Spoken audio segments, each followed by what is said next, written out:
Well, I find like breathing, we tend to take sitting for granted because we do it all the time and we feel like, oh, yeah, I got it.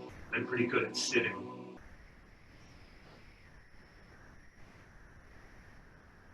So option number one is just ankles crossed. And I've done this one for many, many a year.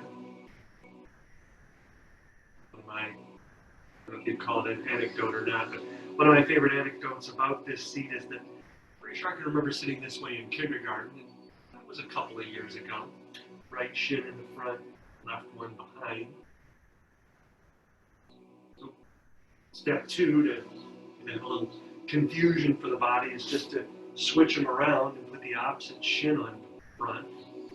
You could give that a try and decide it's terrible and you never want to do that again.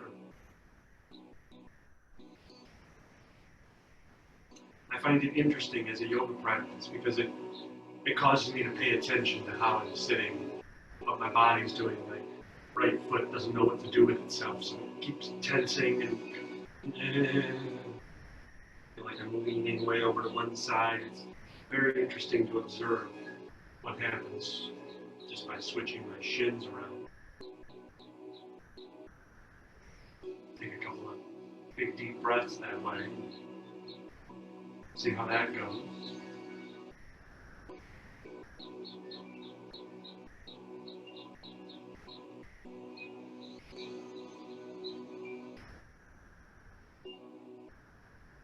The next stage in developing a seat is to bring one heel in right into the root of you and then kind of stack the other heel up on top of that one.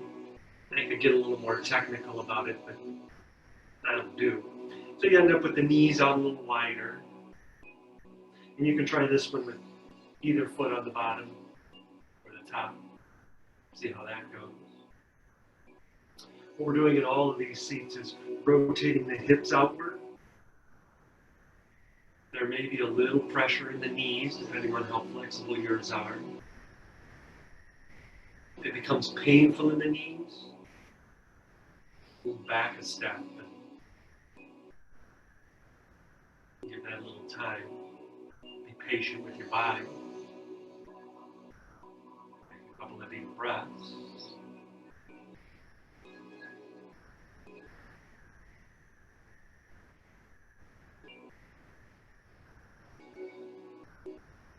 The next seat in the arsenal is half lotus pose. Now we're getting tricky. Back when I started doing this, right now it seems to me that handstand is the thing that, it's starting to fade, but handstand is the thing. Oh, everybody's got to be able to do handstand in yoga. Back when I started, it was Padmasana, lotus pose. Everybody has to be able to do lotus pose.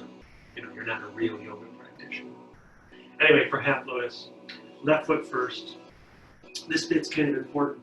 You want to squeeze the knee in completely, the shin, back of the calf, right up tight to the back of the thigh first to compress the knee, and then rotate.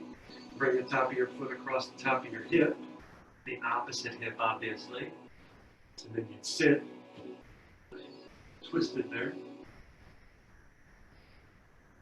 And maybe sit in that one for a few moments. Take a few breaths.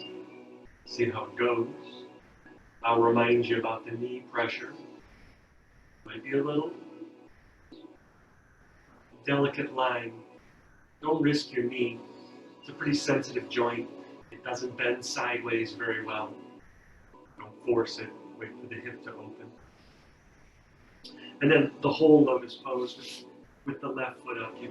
Same thing. Compress the right knee and then bring the top of that foot up onto the left hip. I suppose you could try this one with the ankles switched around as well and the opposite shin on top, but if you're going to do it properly, you put the left one in first and then the right one comes over. I'm not really sure why. Probably has something to do with how the energy in the body aligns. And this is ancient knowledge. I don't question. I just follow. Anyway, make a seat for a few moments. one that's a little advanced for you, but not killing your knees or your ankles, tops of your feet, or wherever it's getting you. And give it another few moments. We'll breathe away.